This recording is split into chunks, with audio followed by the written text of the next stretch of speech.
Nag-iisip ka na naman ba ng ulamin nyo mamaya? Nako, tamang-tama sa'yo ang recipe na ito. Baka hindi mo pa ito nasusubukan sa manok. Nako, kung hindi pa ay subukan mong gawing creamy ang paborito nyong manok. Talaga namang panalo. So, ngayong araw nga po ay gumamit ako dyan ng 4 na pirasong thigh part ng manok. At binudbudan ko nga po ng asin at paminta ang magkabilang side nitong ating chicken thigh. Then after po niyan ay iset aside po muna natin. Alam nyo yung ganitong luto ay aakalain mong mahirap gawin pero napakadali lang nito at less ingredients lang din naman. So after nga po nating masison yung ating thigh part ay atin naman po itong ipiprito ng bahagya. Hintayin lamang po natin yung medyo mamula yung magkabilang side nitong ating chicken. So ayan, kapag nag-brown na nga po yung kabila ay baligtad din at hintayin rin pong mag-brown itong kabilang part ng ating manok. After po nyan ay atin na po yung hahanguin at atin po muna itong isa-set aside. And siya nga po pala, pwede po kayong gumamit ng any part po ng chicken. So after po nyan, dito po sa kaparehas na kawali, binawasan ko lamang po na mantika, ay nag-add naman po ako dyan ng 2 kutsarang butter. Pero optional lang naman po yung butter, gumamit lamang po ako ng butter para naman mas maging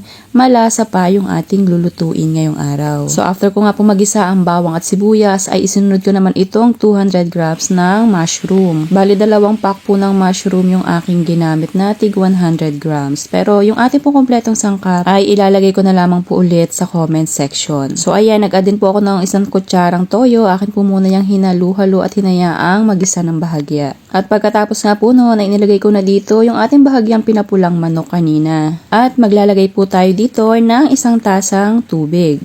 Para naman po mas malutong mabuti yung ating manok, so akin po muna yung tatakpan at hihintayin kong kumulo. At syempre, atin po yung babaligtad din para naman po maging even yung pagkakaluto po natin dito sa ating chicken thigh. At kung umabot ka nga po hanggang dito sa part ng ating video, sigurado ako na trip mo ding lutuin ito. Kaya naman, pakipusuan nyo na po yung ating recipe at mag-comment ka na rin. And syempre, wag nyo rin pong kalimutang mag-follow para naman po updated kayo kapag meron tayong bagong recipe dito sa ating munting kusina. Salamat! So yan nga po, after nga po natin mapakuluan ng mabuti yung ating chicken, na inilagay ko na yung 250 ml na all-purpose cream. Ito po yung magpapa-creamy dito sa ating chicken. So ayan, hihintayin lamang po natin yung mas lumapot pa at syempre mas kumapit po dito yung lasa dito sa ating manok. And kapag malapit na pong hanguin, ay pwede po kayo dyan magbudbud ng kinchay or parsley. Yan naman po ay optional na lang. At hayaan na lamang po yan sa 1 hanggang 2 minuto sa katamtamang lakas lamang ng apoy. At after po nan,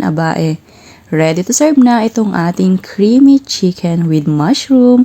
So sana nagustuhan mo ang aking recipe ngayong araw. Thank you for watching. Serve and enjoy!